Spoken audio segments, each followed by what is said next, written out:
আজকে বাংলাদেশের 3 দিনবারের সাবেক প্রধানমন্ত্রী গণতন্ত্র, সার্বভৌমত্ব ও বাংলাদেশের মর্যাদা রক্ষায় অতন্দ্র প্রহরী আপসীর নেত্রী বেগম খালেদা জিয়া ভোর 6টার সময় শাহাদত বরণ করেছেন। ইন্না লিল্লাহি ওয়া ইন্না ইলাইহি রাজিউন।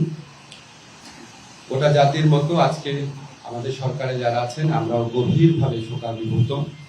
এই শোকের পরিবেশে আজকে বিশেষ আয়োজনে প্রধান উপদেষ্টার সভাপতিত্বে উপদেষ্টা পরিষদের একটা বিশেষ সভা অনুষ্ঠিত হয়েছে।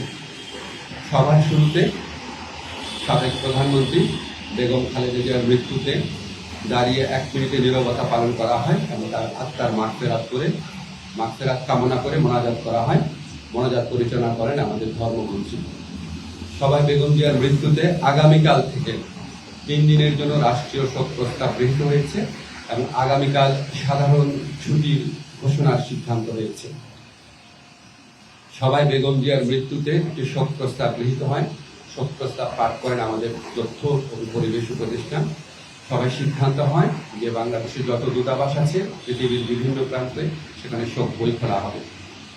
মির্জা ফখরুল ইসলাম আলমগীর সাহেব আমাদের সভাকে অবহিত করেন যে আগামীকাল বুধবার বাদ জোহর জাতীয় সংসদের দক্ষিণ প্লাজা এবং এর সংলগ্ন মানিক মিয়া এভিনিউতে বেগম খালেদা জিয়ার জানাজা অনুষ্ঠিত হবে। জানাজার পর তাকে শহীদ রাষ্ট্রপতি বীর মুক্তিযোদ্ধা রাষ্ট্রপতি জিয়াউর রহমানের পাশে দাফন করা হবে। দাফন করা হবে শহীদ রাষ্ট্রপতি জিয়াউর রহমানের পাশে।